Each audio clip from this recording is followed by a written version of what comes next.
조금 쉬었다가 다시 이제 문화관광 부문에 대한 비용 편익 항목하고 계량 항목하고 그다음에 추정 방법에 대해서 살펴보았고요. 이번에는 도로철도 부문에 대해서 설명을 하도록 하겠습니다. 도로철도 부문도 마찬가지 실질적으로 어떻게 할 것인가에 대한 표준 지침이 나와 있습니다. 그래서 일반적으로 이 표준 지침에 준해서 대부분 비용 편익 추정을 하도록 되어 있기 때문에 이 기준에 맞춰서 하게 되고요. 거기에 대한 실질적인 또다 더 구체적인 내용에 대해서는 또 통행 시간 가치에 대해서는 이 자료를 활용할 거고요. 그 다음에 네 번째 보고서에 있는 부분에서 도로투자 경제성 평가의 실효성 제고 방안이라는 육동영 박사님이 국토연구원에 계시는 박사님이 설명하고 있는 보고서 내용을 또 보완적으로 해서 도로철도 부문의 비용 편익 항목과 거기에 대한 각각의 추정 방법에 대해서 설명을 하도록 하겠습니다. 앞서 수요 추정한 부분이 기반으로 해서 대부분 이 도로철도 부분은 실질적으로 편익 부분에서 많이 사용되고 있기 때문에 그 편익 부분에서는 수요 추정과 함께 이어서 여러분들이 생각을 하고 살펴보는 것이 이해가 보다 더 쉬울 것으로 생각할 수 있겠습니다. 그러면은 도로철도 부분에 대한 내용을 보게 되면요, 일반적으로 도로와 철도를 왜 따로 구분하느냐라는 부분은 비용 항목 부분에서 그리고 또 마찬가지 편익 부분에서도 좀 차이가 많이 나기 때문에 그러는데요.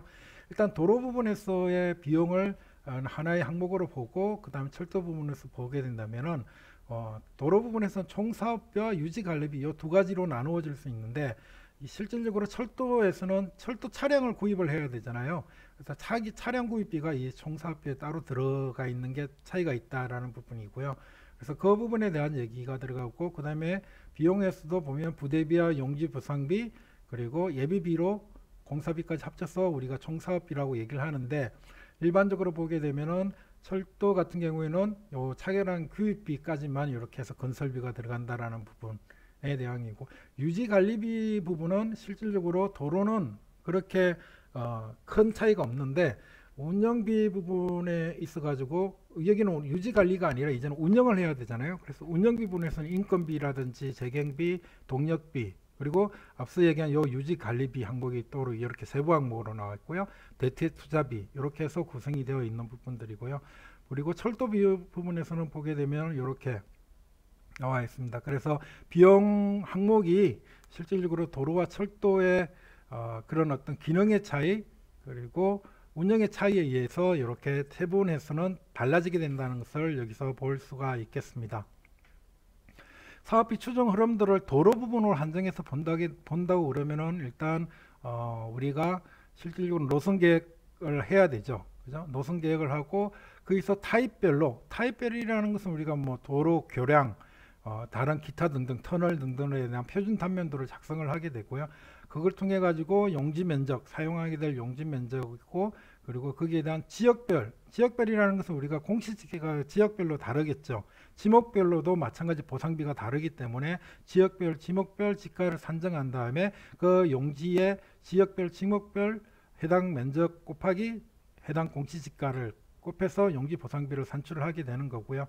그리고 앞에서 타입비라고 하는 부분은 우리가 토공부, 교량부, 터널부, 출입시설 등으로 나누어서 거기에 대한 수량이 얼마 정도 되고, 그리고 그 각각에 대해서 그러면 단위 공사비가 킬로미터당 또는 개수당, 개소수당 얼마인가를 통해서 곱한 다음에 우리가 총 공사비를 산출을 하게 되는 거죠. 그렇게 해서 그리고 거기에 대해서 부대 비용은 설계비나 감리비 등이 포함이 되는 거고요. 이렇게 해서 우리가 총사업비를 도로 부분에서는 추정을 해내게 된다라는 것입니다. 그래서 이런 절차를 통해서 여러분들이 실질적인 도로 부분의 사업비, 총사업비가 이렇게 산출이 되어진다는 것을 알고 계시면 좋을 것 같습니다. 그리고 도로 부분 비용 추정 부분에 있어서는 실질적으로 이런 부분들까지도 다 고려를 해야 됩니다. 도로 설계 기준에서 설계 속도가 얼마냐 라는 부분에서 도로 기능별 설계 속도에 대한 내용, 그리고 표준 행당면 구성 요소에서 차로나 중앙 분리대가 있느냐, 기력계를 얼마나 할 것이냐라는 부분에 대한 구성 요소에 따라서도 또 달라지게 되고요. 이런 도로에 따라서 총공사비가 또 달라지게 되겠죠. 그래서 총공사비 추정에서는 앞서 얘기한 이런 그 부문별로 타입별로 토공 구간, 구조물 구간에 대해서 추정을 하고 여기에 대해서 각각에 대해서 우리가 비용을 합쳐서 공사비를 추정을 하고요.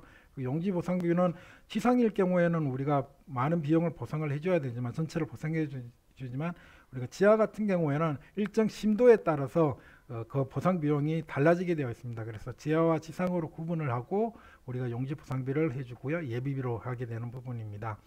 그리고 우리가 여기서 용지 보상비 부분에 대한 것들은 지목별 소유 면적 부분에서는 우리가 추정 방법은 직접 감정 평가를 할 수도 있고 약식으로 할 수도 있고 아니면 주변의 보상 자료를 활용해 가지고 단가로 계산을 해줄 수가 있고요. 그리고 공시지가를 얼마만큼 우리가 배율을 정해서 할 것인가라는 부분도 매뉴얼대로 나와 있습니다. 그래서 그 매뉴얼에 맞춰서 이 부분을 해서 용지 보상비를 산출을 하게 되고요. 공사비 같은 경우는 이렇게 토공, 교량, 터널, 출입, 본선 영업소, 본선 영업소 같은 경우는 아마도 고속도로나 터널 부분에 대한 얘기가 되겠죠. 휴게소, 부가가치세 이 부분이 이제 실질적으로 토공 구간이고요. 부대비 같은 경우에는 설계비, 감리비, 부가가치세, 그리고 용지보상비, 예비비 해서 우리가 총사업비를 이렇게 항목별로 우리가 뽑아낼 수가 있는 부분이 되겠습니다. 이렇게 뽑아내게 되면 이 부분에 대해서 그 연차별 투자계획 또는 사업계획을 수립을 해서 배분을 해줘야 되는 부분이 되겠죠. 그래서 배분을 해주고 우리가 또 유지관리비 완공된 뒤에 어떻게 얼마만큼 유지관리비가 드느냐라는 부분들도 마찬가지 유지보수비와 도로 개량비로 대비를 할 수가 있고요. 그래서 영업소 운영비, 인건비, 포장보수비, 구조물 보수비 등등에 대한 유지관리비를 산청을 한 다음에 우리가 거기에 따른 표준 유지관리비가 있습니다. 도로 기능별로. 그래서 여기는 고속국도만 보여지고 있는데 4차로일 때 킬로미터당 얼마 정도 드느냐 보면은 유지관리비가 첫째 연도에는 9,300만 원이 드는데 10년차 되면 3억 8천만 원이 되죠. 그리고 30년차 되면은 12억 1천만 원이 됩니다. 그래서 결과적으로는 도로가 노후화되면서 유지비가 더 많이 들겠죠. 유지보수비가. 그래서 그런 부분들을 우리가 표현해 가지고 이렇게 좀 더 시간이 오래될수록 비용을 더 많이 계산을 하고 있다라는 것을 볼 수가 있겠습니다. 자, 그러면은 우리가 앞서 얘기한 공사비, 보상비, 시설, 부대경비, 예비비 등등이 우리가 사업 기간에 발생을 하게 되는 거고요. 그걸 이제 연차별로 우리가 사업 계획을 수립해서 배분을 하게 되는 부분이 되겠습니다. 이 부분은 우리가 수도권 제2외곽 순환고속도로 안산에서 인천 구간 앞서 우리가 사업 타당성 분석 그리고 수요 추정에서도 예를 든 부분이 되겠습니다. 1조 3천억 원이 드는 부분이고요. 설계 4년, 공사 7년에서 2030년 개통이다. 그래서 2030년 개통으로 해가지고 개통한 1년부터는 이제는 우리가 유지관리비가 이렇게 쭉 들게 되는 부분들이죠. 이렇게 쭉 들게 되는 부분이 되겠습니다. 그래서 유지관리비 부분에 대한 부분들을 이렇게 연도별로, 연차별로 이렇게 하게 되고요. 잔존가치 부분은 이제 이게 만약에 이제 2059년에 이 해당 도로, 외곽순환도로가 안산 인천 구간이 남아 있는 잔존가치가 실질적으로는 988억 9,600만 원이라는 거죠. 요거는 비용에서 빼줘야 되는 거죠. 처분할 수 있는 비용이 되기 때문에. 그래서 그것을 우리가 총 비용을 더해주면은 이렇게 해가지고 더해주면은 총 얼마예요? 1조 143억 143억이 되는 거죠. 원래 예상 공사비는 1조 3,370억 원이었는데 1조 8천억에서 약 5천억 정도가 더 추가로 드는 비용이 되겠습니다. 이것은 유지관리비라기보다는 아무래도 다른 어떤 비용에서 추가로 나타나지 않았을까라는 부분이 되겠습니다. 그리고 철도비 부분의 비용 추정 같은 경우에는 앞서 얘기한 것들과 유사하게 얘기를 할 수 있지만 또 철도는 종류가 굉장히 다양합니다. 보면은 시설 수준과 운행 범위에 대해서 고속, 일반, 광역, 도시철도로 나누기도 하고요. 사업이 사업용 철도, 전용 철도, 그리고 공익선은 공공이냐, 전용 철도냐 라는 부분에서 또 여기 보게 되면 관련 법이 다 다릅니다. 그리고 이 종류에 따라서도 실질적인 비용 추정 항목도 달라지게 되는 부분이라서 여기서 제시하고 있습니다. 그래서 철도 사업의 유형을 보게 되면 일반 철도 부분이죠. 일반 철도는 우리가 여기서 얘기하는 지역 간 철도를 보통 얘기합니다. 그래서 거기에 대한 부분들은 신선을 건설, 차량 전철화 사업, 신호 개량 사업, 차량 기지 건설 사업 등등이 있고요. 도시철도 같은 경우는 신선 건설 사업, 차량 기지 건설 사업 등등이 있습니다. 자, 그러면 철도 사업의 비용 분류 부분에서는 우리가 앞서 살펴본 것을 좀 더 구체적으로 더 깊이 분류를 해 보게 되면 총 사업비와 운영비로 비용이 나누어지고요. 그리고 총 사업비에서는 건설비와 차량 구입비, 초기 차량 구입비가 들어가고요. 그다음에 나중에 추가로 들어가게 되는 또는 노후화되어서 새롭게 또 차량을 구입해야 되는 부분이기 때문에 이 차량 구입비는 총 사업비와 운영비에 둘 다 들어가게 되는 부분이 되겠죠. 그렇게 해서 공사비와 부대비, 용지보상비, 예비비로 나누는 거고요. 운영비는 인건비, 동력비, 유지관리비, 일반관리비, 대체투자비 등등으로 이렇게 우리가 항목 분류를 해야 되는 부분들이고요. 이 항목 분류에 따라서 이제는 단가를 계산을 해서 우리가 킬로미터하고를 계산해서 우리가 계산을 해낼 수 있겠죠. 그래서 일반적으로 계략적으로 많이 사용하는 것들은 우리가 기본계획 쪽에서 많이 사용하는데 계략적으로 킬로미터당 얼마냐 라는 부분입니다. 기존 물량이 얼마 있고 그리고 킬로미터당 각각의 항목별로 얼마이니까 그것을 곱해 주면은 우리가 비용을 추정해 낼 수가 있는 거고요. 공정별로 해서 우리가 또한 추정해 낼 수 있는 부분이 있습니다. 그래서 비용 추정법에는 계략적 기준에 의해서 할 수도 있고 아니면 공정별 세부적 기준에 의해서도 추정을 해낼 수 있다라는 거고요. 일반적으로 기본계획상에서는 계략적 기준을 많이 사용하고 있는 부분들이고요. 실시설계 쪽에서는 아마 후자 쪽이 좀 더 많이 구체적으로 산출을 해내야 되기 때문에 거기에 대한 내용이 되지 않을까 싶습니다. 철도 사업의 공사비 추정 절차는 도로 사업비와 비슷하게 진행이 됩니다. 그래서 그 사업의 노선 전장이나 수송 수요 추정이 나왔죠. 차량 수송 능력 그리고 어떤 차량 시스템을 사용할 것인가 결정을 하게 되면 그에 따라서 사업비가 결정이 되어지는 거죠. 사업비가 공사비 이런 부분들을 통해서 사업비가 만들어지게 되고요. 추정이 되고 운영비는 이렇게 오게 돼서 이것을 총사업비와 운영비를 합쳐서 총사업비를 연차별 투자 비용으로 산출을 하게 되는 부분이 되겠습니다. 이렇게 사업비를 산출을 하게 되면 총연장 그 다음에 구조물 기타 등등 방식으로 해서 이렇게 구체적으로 해가지고 수량이 얼마 되고 단가가 얼마이고 그러면 총 금액이 얼마가 될 것인가 라는 것이 다 나올 수가 있겠죠. 이런 표를 가지고 그래서 이게 표준이기 때문에 이 표준 항목을 통해서 이 일반 철도에 대한 내용이 되는 부분이라서 또 강력철도나 고속철도는 또 좀 더 세분화 다른 내용들이 있겠죠. 그래서 이런 표를 통해서 수량가, 단가 부분을 우리가 뽑아낸 다음에 총 금액을 뽑아낼 수가 있겠죠. 총 사업비 부분에 대한 얘기가 되겠습니다. 그리고 이것을 우리가 연차별 투자 계획을 수립을 해야 되는데요. 일반적으로 보게 되면 철도 사업 같은 경우는 도로 사업에 비해서 사업 준비와 그리고 공사가 상대적으로 깁니다. 그래서 기본 계획, 기본 설계가 3년이 걸리고요. 실지 설계 2.5년, 행정 처리 기간이 6개월, 용지 매입 기간이 2년에서 총 보면은 사업 준비 단계가 벌써 3년, 5.5년, 6년, 8년 정도 예상이 되는 거죠. 보통 일반적으로.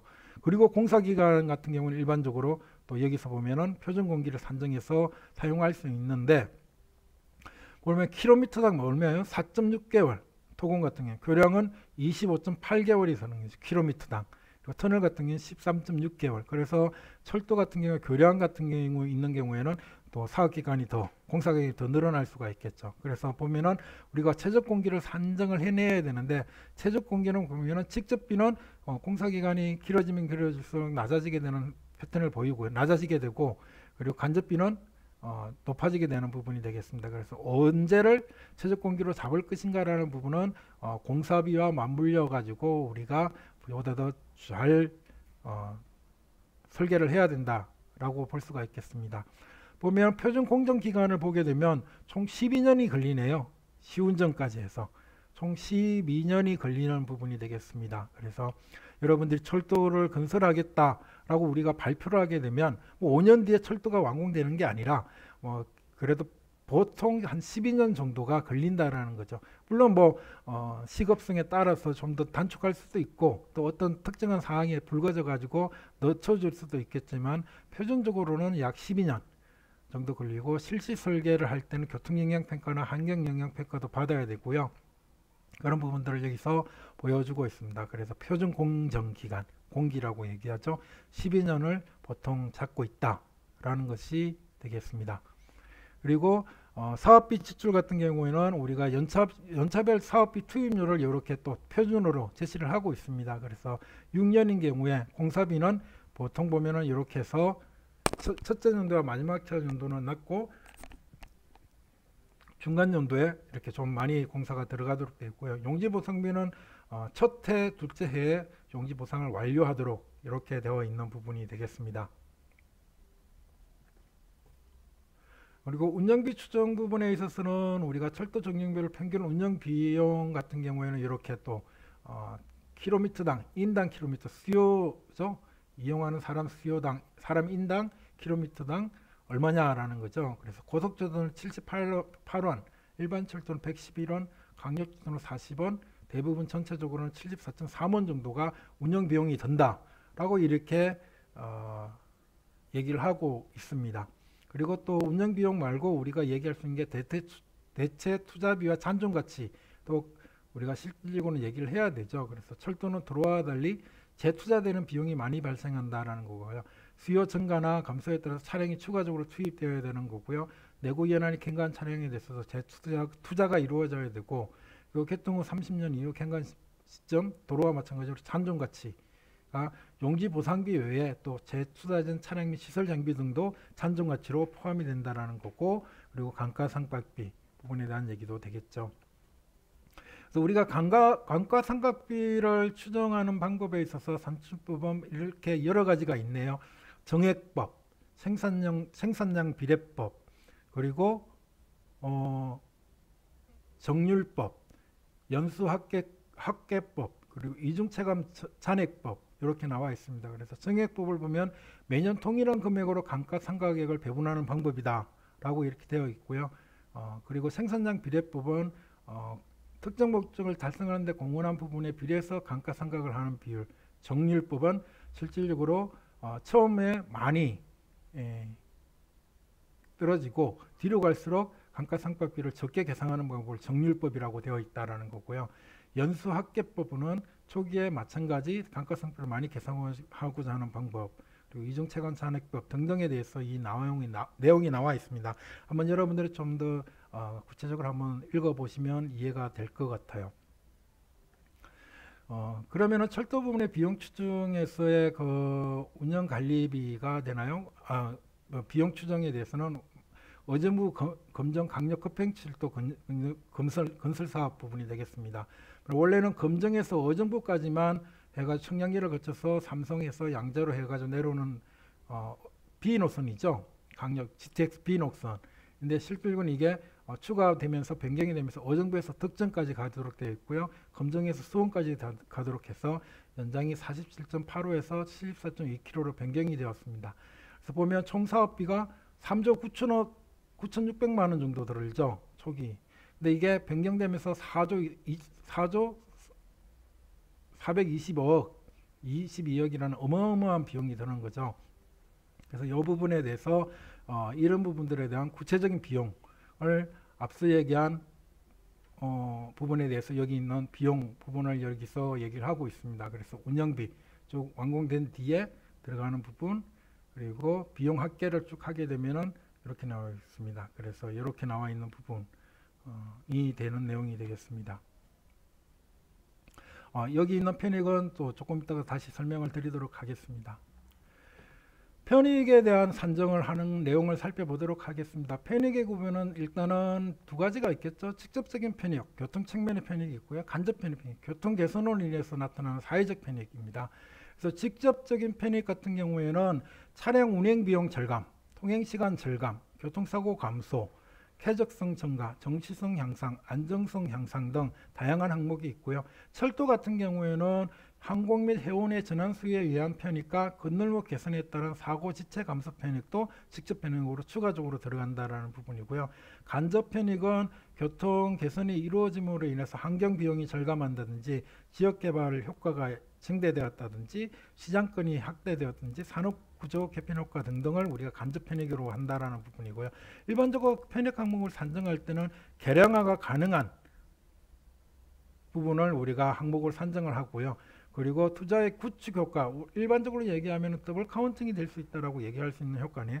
크라우딩 아웃 이펙트에 대한 얘기입니다. 지역 개발 효과나 시장권 확대, 산업 구조 개편 효과 같은 경우에는 실질적으로 이 투자의 규칙 효과 부분에서 되어질 수 있는 부분이기 때문에 대부분 잘 이 편익으로 산정을 잘 하지는 않습니다.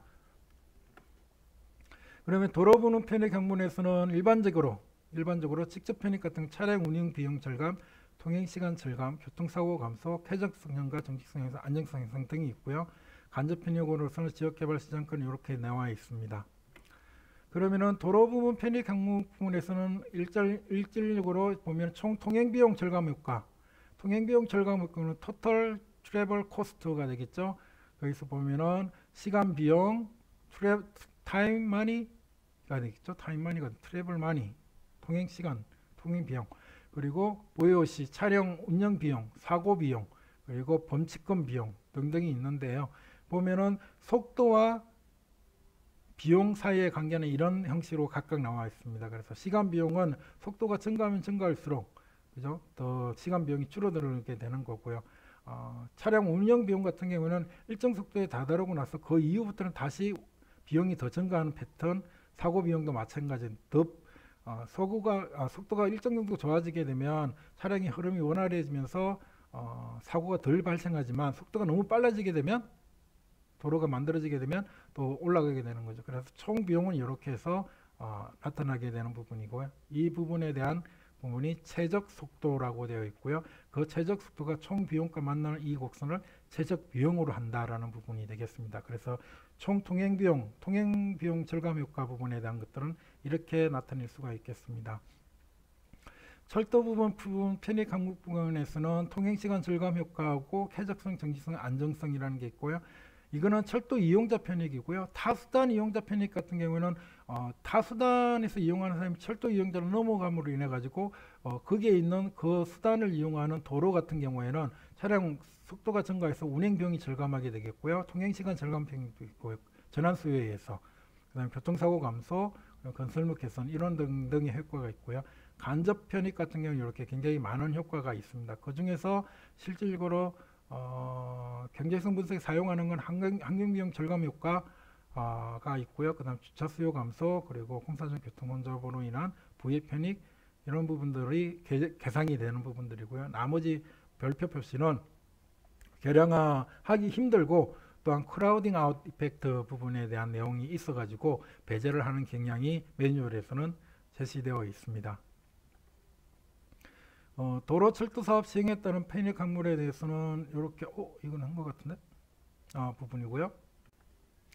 그 다음에 차량 운행 비용 같은 경우에는 일단은 유료비 부분은 보시게 되면 전반적으로 이게 교통수단이죠.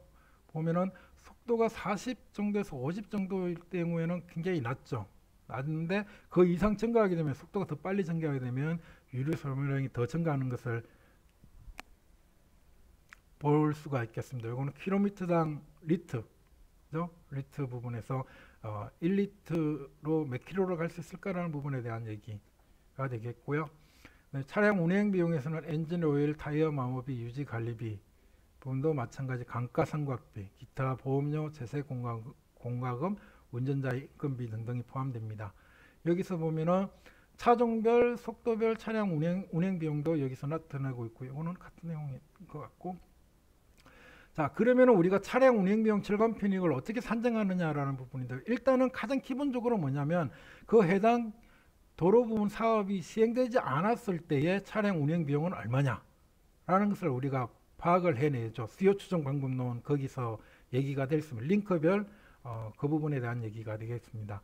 거기에서 사업 미시행일 때의 뭐예요? 차량 운행 비용이 얼마냐라는 것을 계산을 내고 사업을 시행함으로 인해서 실질적으로 운행 비용이 얼마냐. 그래서 그것을 빼주면 실질적으로 우리가 차량 운행 비용 절감 편익이라고 표현을 할 수가 있는 부분이 되겠죠. 그래서 차량 운행 절감 편익 같은 경우에는 이렇게 링크별, 차종별 내 킬로미터를 이용해 가지고 이용해서 365일을 곱해서 전체적으로 나타낸다라는 부분이 되겠습니다. 그래서 차종은 일반적으로 모든 차종을 다 계산하기 어렵기 때문에 표준적으로 승용차, 버스, 화물차 요 세 개로 해가지고 우리가 거기에 대한 비용을 제시를 하고 있습니다. 그러면은 도로번호 편익 산출 기준 및 절차를 보게 되면 일단은 가장 먼저 통행시간 절감 편익 같은 경우에는 실질적으로 교통시설 투자의 통행시간 영향 범위로 인해서 그 부분에 대한 것들을 우리가 파악을 해내야 되고요. 그다음에 네트워크 이용 행태도 변할 수가 있겠죠. 실질적으로는 경로 변화뿐만 아니라 네트워크 이용 행태에 따라서 또 달라질 수도 있고요. 그 다음에 승차자 변화 부분에 대한 얘기. 그래서 이것을 총틀어서 우리가 차량 한 대에 대한 통행시간 가치를 산출을 해내면은 이 부분에 대한 변화를 곱해줘 가지고 우리가 실제 앞에서 얘기한 부분을 계산을 해낼 수가 있는 겁니다. 그래서 보면은 인당 통행시간 가치를 갖다가 업무 목적을 한정을 해가지고 산출을 해내고 매뉴얼대로 해내고 거기에서 우리가 업무인 경우에는 인당 통행시간 가치 플러스 인당 통행시간 가치에다가 오버헤드 비용 29.3%를 곱해줘서 더 추가로 해준다는 부분인데 여기서 오버헤드 부분은 생산성 증대 효과 부분에 대한 얘기를 하고 있습니다. 조금 더 구체적으로 한번 살펴보시면 될 것 같고요. 비업무 같은 경우에는 요 인당 통행시간 가치를 에다가 32.7%의 가치가 있다라는 거죠. 대당 통행시간 업무 통행 목적에 인당 통행시간 가치의 32.7%는 비업무 통행에서 이용이 된다는 거고요. 만약에 승용차가 아니고 버스를 이용하는 비업무 통행이다 그러면은 16.3%의 시간 가치를 가중치로 해서 우리가 뽑아낸다라는 것입니다. 그래서 재차인원 적용을 해가지고 우리가 얘기하는 부분입니다. 재차인원을 적용을 해서 차량 한 대당 통행시간 가치를 이렇게 뽑아낼 수 있다는 부분이 되겠습니다. 그래서 통행시간 절감 편익 같은 경우는 이렇게 나와 있습니다. 보면은 시간 가치가 업무와 관련된 시간 가치는 한 사람이 실질적으로 18,626 승용차 운전 같은 경우는 18,626원이고요. 그리고 버스는 1,228원 그리고 화물차 운전자는 16,570원으로 이렇게 적용하고 있습니다. 그리고 1인당 월 평균 급여는 이렇다라는 부분이고요. 오버헤드 적용하는 부분은 임금에 대한 오버헤드 비용은 통행시간에 대해서 29.3% 그리고 버스는 20.6% 화물차는 34.9% 이렇게 되어 있는 부분이 되겠습니다. 그래서 우리가 일반적으로 인당 시간 가치는 일반적으로 승용차는 22,775원 버스는 17,260원 이렇게 우리가 나와 있습니다. 그래서 업무 통행시간 가치가 나오게 되면 이게 이제 좀 몇 년간 이렇게 해서 고려해가지고 좀 계속적으로 바뀌고 있지만 그 바뀐 기준에 따라서 적용을 해주면 되겠죠. 비업무 통행 같은 경우에는 앞서 얘기한 부분과 같이 비업무 통행시간 가치 대비 비율을 이렇게 승용차, 버스, 일반 철도를 32.7%, 16.3%, 20.2%로 이렇게 해가지고 적용을 해주고 있다라는 부분이 되겠습니다. 요거는 2007년 기준이고 2016년 기준에서는 비율은 똑같은데 뭐가 틀려요? 보면은 시간 가치가 좀 더 많이 올라갔죠. 그래서 7년에 비해서 거의 한 10년 만에 바꾼 거죠. 10년 만에 바꿨으니까 앞으로 2026년, 25년 정도에 또 한 번 더 바꿀 수 있는 여지가 있는 거죠. 그래서 그걸 통해서 이제 얘기를 하고요. 차종별 재차 인원 같은 경우에도 보게 되면 승용차별로 승용차는 보통 1.9인이 탄다라고 가정을 하고요. 택시 같은 경우는 2.0명, 화물차 같은 경우는 1.3명이 탄다라고 얘기를 하는데 미국, 영국, 노르웨이 같은 경우에도 보면은 재차 인원이 실질적으로는 좀 차이가 있죠. 우리나라는 상대적으로 승용차의 한 대당 평균 재차 인원이 좀 많죠. 다른 나라에 비해서. 시도별로도 이렇게 평균 재차 인원이 좀 차이가 있습니다. 통행시간 절감 편익할 때 이렇게 계산을 해줄 수가 있고요. 그리고 통행 목적별로도 우리가 보게 되면 재차 인원이 굉장히 차이가 있죠. 그래서 보면은 학원 같은 경우에는 승용차 같은 경우 4.3인이 탄다라고 되어 있네요. 그죠? 등교할 때는 3.4인이 타게 되고요. 출근할 때는 1.4인 이렇게 되어 있습니다. 그래서 이렇게 목적별로도 우리가 통행시간 절감 편익할 때 차별적으로 적용을 해줄 수도 있다라는 것을 알고 계시면 될 것 같습니다. 그리고 통행시간 절감 편익 부분에서 차량 한 대당 그래서 평균 통행 시간 가치는 이렇게 나와 있습니다. 영국 같은 경우에는 보면 뭐가 있죠? 보정 후 같은 경우에는 사회 경제적 가치 평가 항목을 갖다 추가했을 경우에는 보정했을 경우에는 이렇게 된다는 부분이고요. 여기서 보게 되면 우리나라는 18,626원이라고 되어 있잖아요. 시간당 인당 시간당 18,626원인데 독일 이렇게 되어 있습니다. 보면은 만원, 16,000원 화물차, 철도는 18,000원 이렇게 되어 있고요. 보면은 영국 같은 경우에는 승용차와 철도가 높고 버스 화물차는 낮죠. 근데 독일 같은 경우에는 그렇게 큰 차이를 또 보이지 않고 나라마다 이렇게 좀 다른 통행시간 가치를 부여한다라고 알고 계시면 될 것 같고요. 비업무 통행에는 수단을 상관없이 이렇게 영국 같은 경우는 주고 있고, 그 다음에 독일 같은 경우에는 승용차, 버스, 화물차는 이렇게 동일하게 주고 철도를 다르게 주고요. 우리나라는 승용차, 버스, 철도를 이렇게 대별해서 비업무 통행에 대한 시간 가치를 또 주고 있다라는 것을 볼 수가 있겠습니다. 보면은 비업무 통행 같은 경우에는 실질적으로 보게 되면 어떻게 보면 보정 후에 값보다 우리는 좀 높죠. 그래서 업무 통행에 대해서 굉장히 독일 같은 경우는 보다도 우리나라보다 훨씬 더 가치를 높게 평가하고 있다라는 것을 볼 수가 있겠습니다. 자, 그렇게 해서 우리가 통행시간 절감 편익을 산정하는 부분은 이렇게 앞서 얘기한 부분에 대한 얘기가 되겠죠. 그렇게 해서 우리가 이것을 연도별로 5년 단위로 해가지고 일단 산정을 하고 2011년부터 2015년까지는 이런 부분들에 대해서 똑같이 편익이 발생한다라고 가정을 합니다.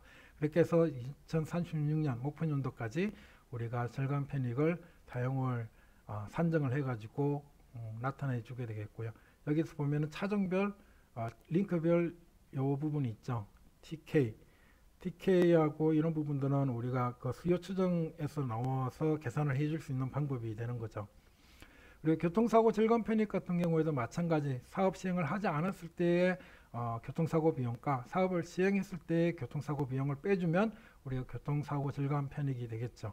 그래서 그것은 도로 A 같은 경우에 도로 부문 사고 유형별 1억대당 킬로미터당 교통사고 사상자 수, 그리고 사고 유형별 사고 비용, 그리고 연간 도로 유형별 킬로미터 이 부분을 해서 도로 유형은 고속도로, 일반도로, 일반국도, 지방도, 사고 유형은 사망과 부상으로 나눠 가지고 각각 계산을 해서 합해서 3개니까 요게 3개는 요거죠. 도로 유형별로 T. 그럼 S는 사고 유형별로 각각 A, P, VL을 구해서 곱해가지고 하게 되면 우리가 일반적으로 교통사고 비용이 되는 거죠. 그래서 사업 미시행 시와 시행 시를 계산을 해서 우리가 교통사고 절감 비용을 뽑아낼 수가 있는 거죠.